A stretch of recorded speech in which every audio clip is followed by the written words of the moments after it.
গত পর্বে আমরা শুনেছিলাম একজন অচেনা মানুষ হারিকেন হাতে একজন তরুণকে নদীর ভাঙা পাড় থেকে ফিরিয়ে দিয়েছিলেন, কিন্তু পরের দিন সকালে সেই মানুষটির আর কোনো খোঁজ পাওয়া যায়নি কোনো খবর।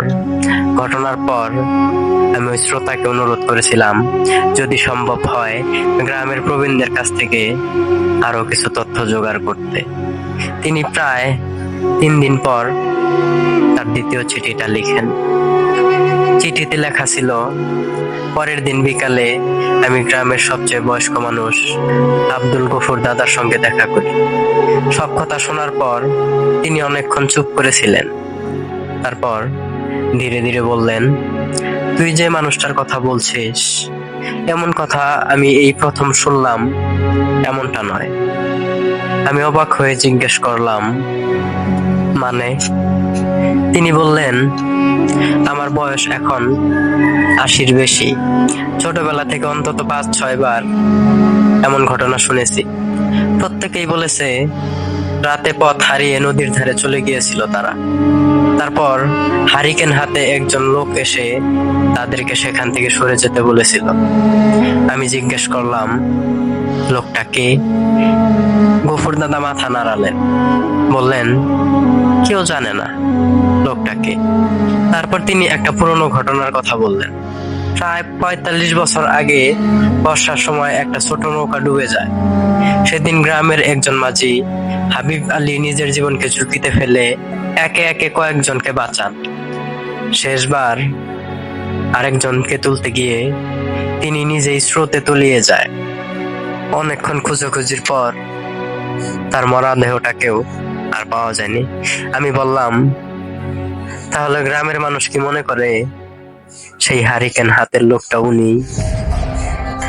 গফুর দাদা সঙ্গে সঙ্গে থামিয়ে দিলেন, না, আমরা কিছুই মনে করি না, কারণ যা দেখিনি তা নিয়ে কোনো কথা বলি না। তিনি একটু থেমে আবার বললেন, তবে একটা কথা সত্যি, হাবিব আলী বেঁচে থাকতে রাতের অন্ধকারে অনেক সময় হারিকেন নিয়ে নদীর ধারে টহল দিতেন। ঘটনাটা এখানেই শেষ হলে পারত, কিন্তু 3 দিন পর অদ্ভুত একটা ঘটনা ঘটল। আমি বাজারে রহমান চাচার দোকানে বসেছিলাম। হঠাৎ তিনি আমাকে একটা পুরনো টিনের বাক্স দেখালেন। বললেন, এটা নদীর পাড়ে পাওয়া গেছে বহু বছর আগে। ভেতরে ছিল মরিচা ধরা একটা হাতঘড়ি, কিছু ভেজা কাপড় আর একটা সাদা কালো ছবি। ছবিতে দাঁড়িয়ে আছে 4 জন মানুষ। তাদের একজনের হাতে একটা হারিকেন ছিল। রহমান চাচা ছবিটির মানুষটিকে দেখিয়ে বললেন, এই লোকটিই ছিল হাবিব আলী। আমি ছবিটা হাতে নিয়ে অনেকক্ষণ তাকিয়ে রইলাম সেই ছবিটার দিকে, কারণ আমি যে মানুষটাকে সেদিন রাতে দেখেছিলাম, ছবিটার মানুষের সঙ্গে তার অদ্ভুত মিল ছিল। আমি কিছু বললাম না, ছবিটা আবার বাক্সের মধ্যে রেখে দিলাম। কয়েক মাস পর চাকরির কারণে আমি গ্রাম ছেড়ে চলে আসি। তারপর থেকে বহু বছর কেটে গেছে। আজও মাঝে মাঝে গ্রামের বাড়ি যাই। নদীর সেই চর এখনো আছে। সাঁকোটা এখন আর সাঁকো নেই। সাঁকোটা এখন ব্রিজে পরিণত হয়েছে। রাস্তা হয়েছে, বিদ্যুৎ এসেছে। হারিকেনের প্রয়োজন আর খুব একটা হয় না।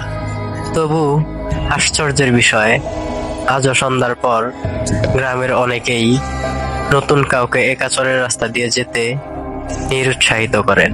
কারণ জিজ্ঞেস করলে তারা শুধু বলেন, রাতের নদীকে কখনো হালকাভাবে নিও না। আজও আমি জানি না সেদিন আমি যাকে দেখেছিলাম তিনি কি সত্যিই একজন পথচারী ছিলেন, যিনি অন্ধকারে আমাকে বাঁচিয়ে চলে গিয়েছিলেন। যদি তাই হতো, তাহলে তো কয়েক মুহূর্তের মধ্যেই একদম বাতাসে মিলিয়ে যেতে পারতো না। কোথাও না কোথাও তার হারিকেনের আলোটা ঠিকই আমি দেখতে পেতাম, কিন্তু সেই দিন আমি 1 মুহূর্তের পর তাকে আর কোথাও খুঁজে পাইনি। সেটা কি আমার হ্যালোসিনেশন ছিল, নাকি ছিল আতঙ্ক আর অন্ধকার মিলে আমার চোখকে ভুল দেখিয়েছিল, নাকি গ্রামের মানুষের মুখে মুখে বেঁচে থাকা একজন সাহসী মাঝির স্মৃতি আজও মানুষকে সাবধান হতে শেখায়।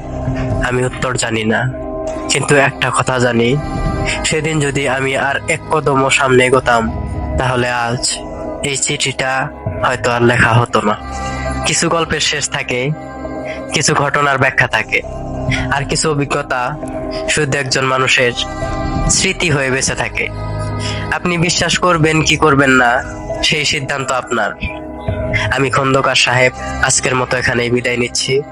আবারও দেখা হবে নতুন কোনো ঘটনা নিয়ে। সে পর্যন্ত ভালো থাকেন, সুস্থ থাকেন, নিজের খেয়াল রাখেন। আসসালামু আলাইকুম। এবং আপনার জীবনে ঘটে যাওয়া এরকম কোনো ঘটনা থেকে থাকলে আমাদেরকে মেসেজ করতে পারেন বা আমাদের কমেন্টে ইয়াস লিখে দিতে পারেন, তাহলে আমরা আপনার সাথে যোগাযোগ করব।